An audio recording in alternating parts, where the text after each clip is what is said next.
Si nenia sente-se incompleta, si nenia estes contenta, sed ankaŭ si nenia interesiĝis fari ion por ŝanĝi tion. Kiam Roberto, ŝia fianĉo, ne estis kun ŝi, kio prizorgis ŝian anksiecon, estis promeni kun Vilĉo, la eta Yorkŝiro, kaj ankoraŭ estis la avantaĝo malhelpi lin fari siajn bezonojn ĉirkaŭ la domo. Nedisigeblaj kunuloj. Ili faris ĉi tiun promenadon ĉirkaŭ la kvartalo ĉiun mateniĝon, almenaŭ ĝis tiu tago. Estis la unua 45 matene, kiam aĉulo bremsis ĝuste ĉe ilin, kaj preskaŭ frapis ilin.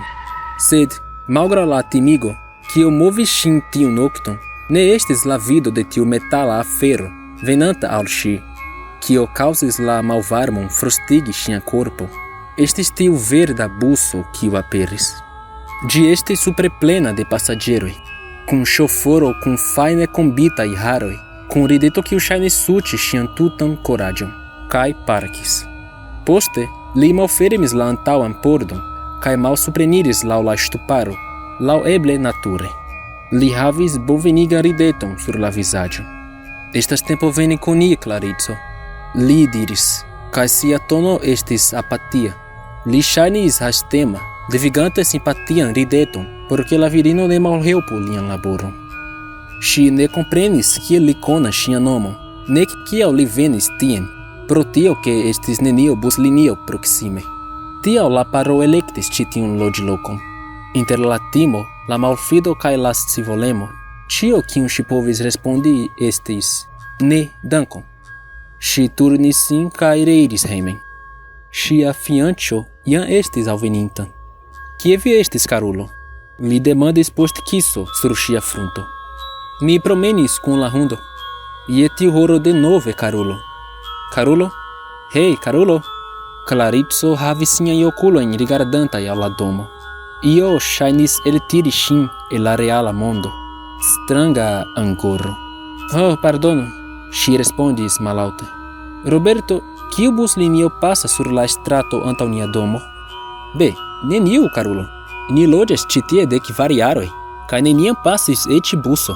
Kaj se iuj linioj kreiĝus ĉi tie, mi pensas ke ni scius. Kial? Estas buso haltis por mi hodiaŭ, kaj la ŝoforo konis mian nomon. Kio? Kion vi celas? Nu, ankaŭ mi ne scias. Rigardu, karulo, vi tre streĉiĝis pri niaj geedziĝaj preparoj, kaj vi eĉ decidis ĉesi preni vian anksiecan medikamenton. Ĉu mi diras ke mi estas freneza? Mi ne halucinis. Estis buso, vera buso. Mi ne diras ke ne estis. Nur iom dormu, ripozu. Morgaŭ vi rimarkos ke tio eble estis io de via kapo. Ŝi enlitiĝis furioza, sed ne akceptante ke tio, kion li diris, havis pli da senco. Kaj ŝi efektive vekiĝis la sekvan tagon, pli malpeza. Feliĉa scii ke fine estos la tago elekti sian robon. Tiu tuta busa kazo estis malantaŭe. La okuloj de la knabinoj ĉe la tajlorejo estis la juĝistoj de ŝia elekto. Se ŝi elektus unu kiu briligas ĉiujn iliajn okulojn, ĉi tiu estis la ĝusta. Kio estas tio en via nazo, Klarico? Demandis ŝin sinjorino mirigite. Kio? Ŝi diris, iom timigite. Ŝia trankvilo kaj senpezeco malaperis, kiam ŝi metis la manon al la vizaĝo kaj rimarkis la sangon fluantan laŭ ŝia nazo.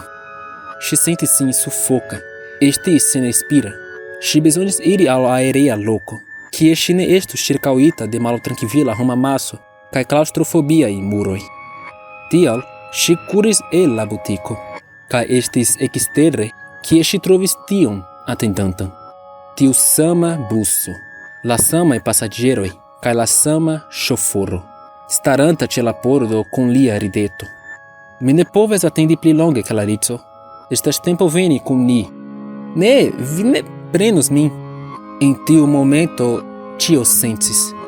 Eble tiu aŭto ne preskaŭ frapis ŝin. Tiu aŭto vere surveturis ŝin. Jen ĉio. Ŝi estis morta.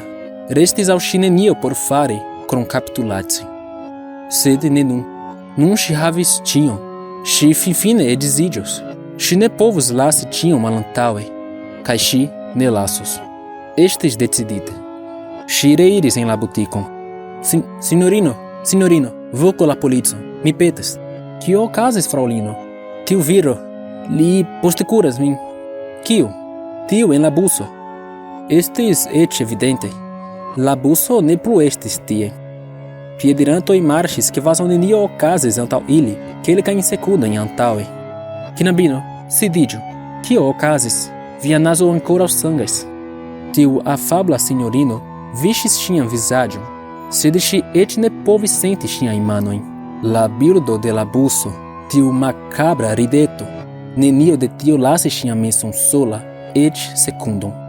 Ŝi pensis ke la plej bona farindaĵo estus iri hejmen. Bano malvarmigos ŝian kapon. Tiun nokton, la malvarma akvo laŭ ŝia korpo donis al ŝi falsan senton de trankviligo. Ŝi eliris el la bano kaj sekiĝis.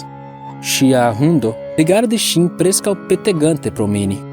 Pardonu, Vilĉo, vi scias kiu estas tie atendante min. Ĉu tio estus ŝia destino? Fiksita hejme, timante buson kiu eĉ ne ekzistas, fiksita en dubo. La vivo estis ŝia, kaj neniu povis preni ĝin. Unuafoje ŝi ne timis. La timo komencis cedi al fido. Ŝi pretigis Vilĉon, surmetis mantelon kaj foriris. Jam estis malfrue, preskaŭ la 2 matene. Post mallonga promenado, tie estis ĝi, atendante ŝin. Ŝi vidis la buson turniĝi ĝin kaj malrapide veni al si. Ĝi parkis kaj, kiel ĉiam, la ŝoforo eliris. Klarico, ne estu egoisma. Vi ne estas la sola ĉi tie. Vi devas veni kun ni. Ne, mi ne iros. Ĉu vi certas? Jes. Ŝi kriis tiel decideme, ke ne rimarkis kiam Vilĉo glitis el ŝiaj manoj kaj eniris la buson. La besto havis sian langon eksteren kaj eligis maldikan krion. La vosteto malkvieta, kvazaŭ vokante sian posedanton. Li ne volis iri sola al sia celloko. Ne, Vilĉo! Foriru de tie! Venu ĉi tien! Ŝi kriis malespere. Redonu mian hundon! Mi ne povas, Klarico.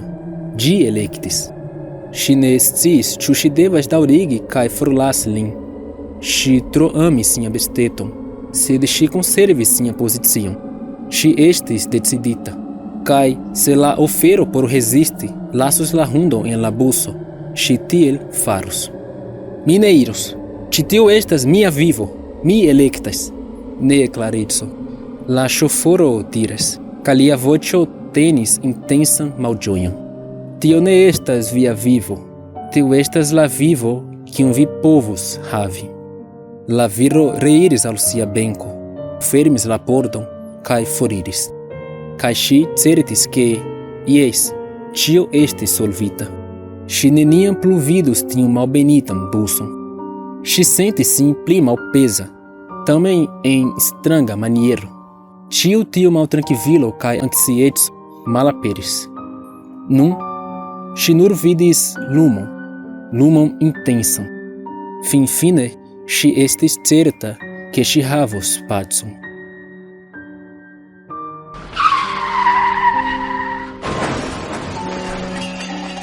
Dio mia, kia terura afero! Jes, mi vidis, mi estis ĉi tie tiutempe. La aŭto frapis plene. Atendu, la hundo vivas! Mia Dio, tio nur povas esti miraklo.